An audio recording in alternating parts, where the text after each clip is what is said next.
Assalamualaikum warahmatullahi wabarakatuh. Pemirsa, jumpa kembali di JKDN Podcast.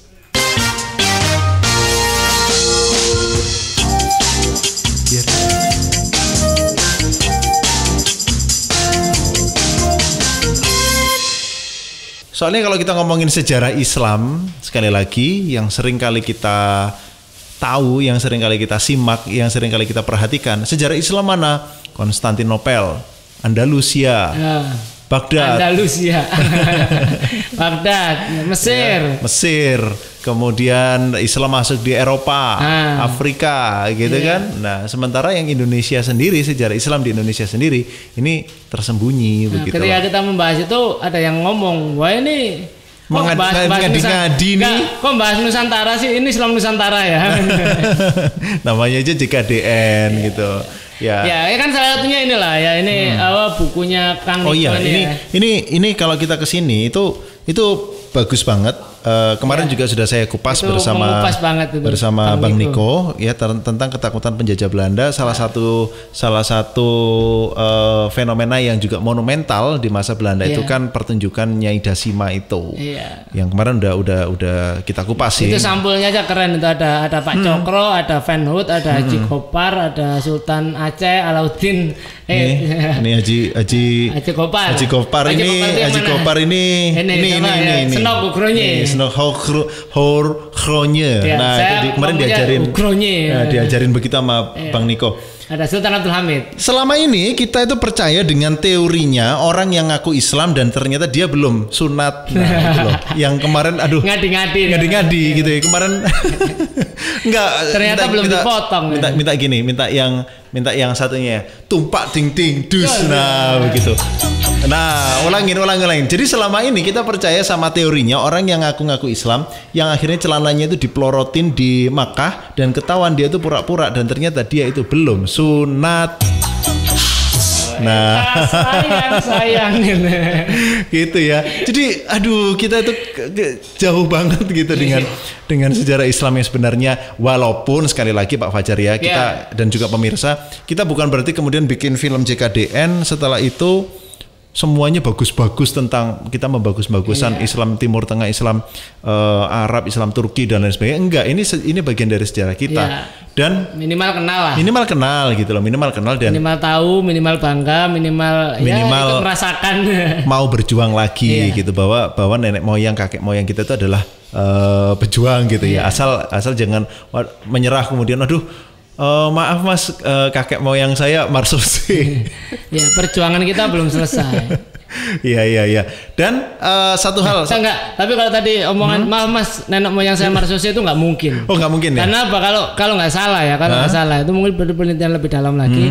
Para petinggi Marsudi itu sekarang itu ketika terjadi pengakuan kedaulatan, mereka pada kabur ke Belanda. Oh. Jadi kalau sampean masih di sini bukan Marsusin nama yang sampean. Oh gitu. Memang pejuang. Oke, alhamdulillah. Kalau nggak ke Suriname ya. Nah, karena di Suriname kan Jawa juga itu. Nah, jangan-jangan ya orang-orang Marsusin udah kabur sana. Oke. Fix insya Allah kita pejuang. Kakek nenek moyang kita pejuang, dan kalaupun kakek nenek moyang kita bukan pejuang, ya ojo ngaku-ngaku gitu kan. Wis salah bangga. Gitu. Nah, ya oke. Satu hal kemudian terakhir yang mau saya sampaikan, tanyakan sama Pak Fajar. Nah, di masa-masa terjadi pecah belah, terjadi divide et impera dan lain sebagainya, pemecahan Islam dan kaum muslimin oleh Belanda, kok Turki nggak ngirim bantuan sih Pak waktu itu? Nah itu ini jadi spoilernya bukunya, ini kayak promosi buku akhirnya. Padahal kita awal tadi nggak promosi buku. Loh, ya jangan bahas bukunya, bahas saja langsung isinya gitu. Ya udah, nanti yang dari atas itu kan kasih kita royalti atau apa gitu. Oh, saya udah dapat royaltinya, kan saya tim juga. Oh iya. Saya kan editornya gitu loh. Oke. Itu belum banyak yang belum dapat. Ya kayak belum dapat, urusannya sama penulisnya. Oke ya. Jadi apakah Utsmani kenapa tidak memberi bantuan? Ya jadi kalau ini kan yang ngomong harusnya Bang Niko ya. Jadi, udah ngomong kemarin. Saya pengen saya ulang lagi ya. Jadi sudut pandangnya Pak Fajar aja. Ceritanya adalah bahwa waktu itu Utsmani sebagai ahlinya intinya core of the core-nya ya pemimpin Islam itu ternyata telah diikat oleh Eropa. Dan lagi belajar di sana Sultan kita. Dan kebetulan waktu untungnya itu ada Sultan Abdul Hamid. Iya. Sultan Abdul Hamid ini yang memberikan semaksimal mungkin. Pertama atau kedua? Abdul Hamid II. Abdul Hamid II ini memberikan bantuan semaksimal mungkin ya, tanpa mencederai perjanjian yang telah diteken oleh nenek moyangnya itu. Kalaupun dia bisa itu, dia ingin membatalkan itu, tapi kan waktu itu kondisi sudah tidak memungkinkan lagi. Turki udah mundur, ibaratnya Turki itu udah babak belur bilangnya jangan Turki deh, khilafah. Ya, daulah khilafah waktu itu sudah babak belur. Ya, artinya secara ekonomi juga sudah kalah. Ya, tapi waktu itu Utsmani berupaya sedemikian rupa membangun hubungannya. Baik itu melalui jaringan resmi. Jaringan resmi itu artinya melalui konsulat. Kita tahu ada konsulat Utsmani di Jakarta, di Batavia, melalui jaringan orang-orang Arab, Sayyid. Juga termasuk menggunakan jaringan para ulama, jaringan ulama yang memang sejak abad ke-16 17 itu kan para ulama-ulama Jawi itu ulama-ulama Jawi ya. Ulama Jawi itu sebutan Nusantara di Timur Tengah. Ulama-ulama Jawi ini kan paling banyak di Mekah dan Madinah, di Haramain. Dan mereka ini memiliki satu lembaga khusus yang pemimpinnya itu diangkat oleh Utsmani, yaitu yang disebut dengan Syekhul Masyayikh. Syekhul Masyayikh ulama Jawi itu ya. Yang mereka ini memberikan bantuan ya. Jadi melalui jaringan ulama sehingga spirit perjuangan Islam melawan penjajah ini terus ada, terus menyala dan berkobar, dan efeknya ya memang minimal kita merdeka secara fisik. Alhamdulillah. Dan sambil juga menutup obrolan kita di kesempatan kali ini, yang ternyata panggilan penaklukan ini sudah siap-siap berkumandang ya, penaklukan. Kita sudah mendengarkan suara adzan. Penaklukan makanan.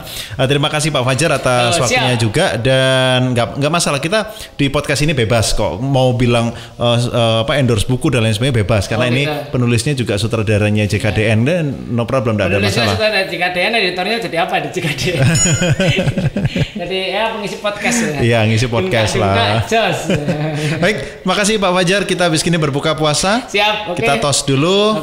Semoga kita bisa sharing-sharing lagi. Soalnya tadi saya masih penasaran soal Bugis, Makassar dan lain sebagainya yang belum kita kupas setelah perjalanan kita. Kesana lagi yuk. Ayo kita kesana lagi. Ada kru kita yang kepengen lagi menikmati indahnya Laut Buton juga. Dia ngiler juga.